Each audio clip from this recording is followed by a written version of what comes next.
Hello friends, चलते जे आम कोबी भजा करवा। प्रथम कड़ाई गरम करापर से सोरिष तेल दबा एवं ता सहित पंचफुटण पकेबा।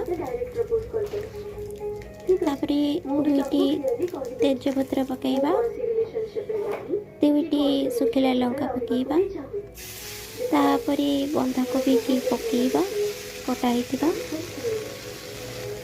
ଟିକେ ସିଝି ଗଲା ପରେ ଅଲ୍ଟ ବାଲ୍ଟ କଲା ପରେ କରିବା एकदम कोबी पूरा पूरी सिझिବା दरकार। से आम हल्दी गुंड ऐड करवा।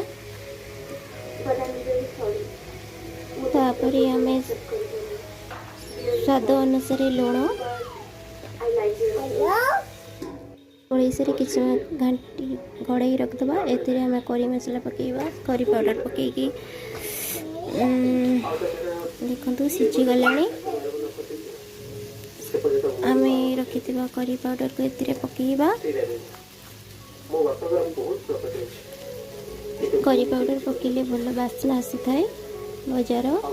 देखो फ्रेंड्स।